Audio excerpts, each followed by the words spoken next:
Hi అండి, అందరికీ నమస్తే. Welcome back to Ramya recipes vlogs.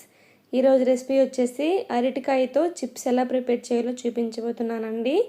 చాలా సింపుల్గా ప్రిపేర్ చేసుకోవచ్చు, చాలా తక్కువ టైంలోనే అయిపోతాయి. ఇంకా ప్రాసెస్లోకి వెళ్ళిపోదాం. దీనికోసం ముందుగా 3 మీడియం సైజు అరటికాయలను తీసుకొని ఈ విధంగా పీల్ తీసుకోవాలి.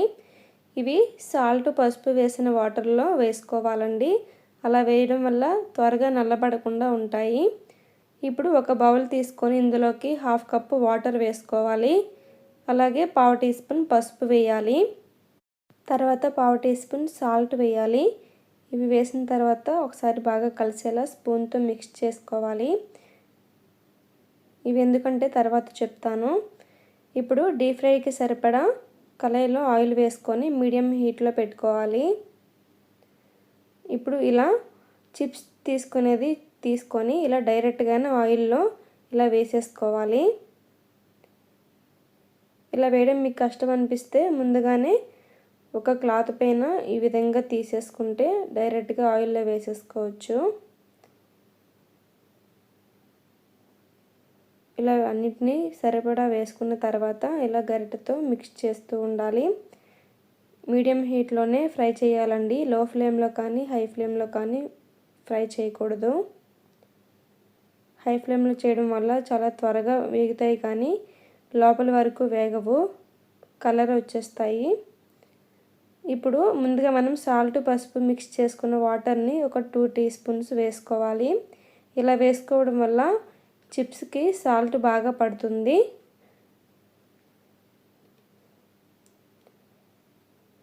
లైట్గా కలర్ కూడా వస్తాయి.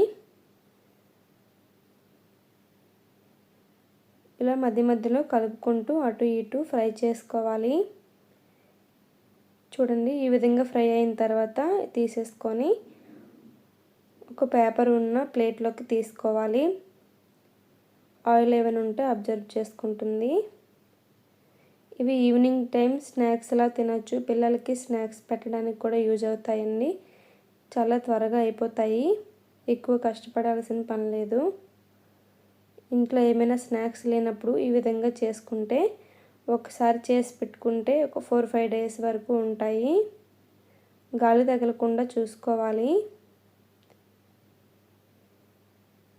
ఇలానే రెండో వాయి కూడా వేసుకొని ఫ్రై చేసుకుందాం.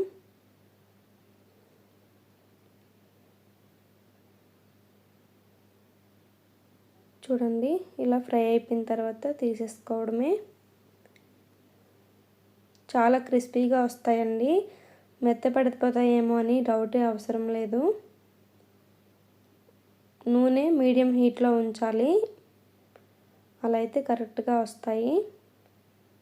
ఇలానే అన్నిటినీ వేయించుకోవాలి. చూడండి, చిప్స్ అన్నీ రెడీ అయిపోయినాయి. ఇప్పుడు వీటిలోకి కారం కలుపుకుందాం. కారం ఇష్టం ఉంటే కలుపుకోవచ్చు, లేదంటే లేదు.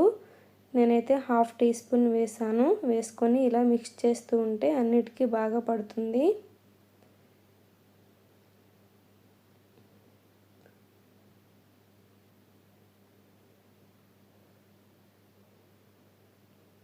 చూడండి, రెడీ అయిపోయినాయి అరటికాయ చిప్స్. చూడండి ఎంత క్రిస్పీగా వచ్చాయో. ఇప్పుడు ఒక ప్లేట్లోకి సర్వ్ చేసుకుందాం. ఇంతేనండి, రెడీ అయిపోయినాయి అరటికాయ చిప్స్. మీకు ఈ రెసిపీ నచ్చినట్టయితే నా ఛానల్ని లైక్ చేయండి. మీ ఫ్రెండ్స్కి, రిలేటివ్స్కి ఈ రెసిపీ షేర్ చేయండి. మీకు ఇంకేమైనా సింపుల్ రెసిపీస్ కావాలంటే కామెంట్ సెక్షన్లో కామెంట్ చేయండి. మీకు ఎలా వచ్చాయో కామెంట్ చేయండి. Thank you for watching.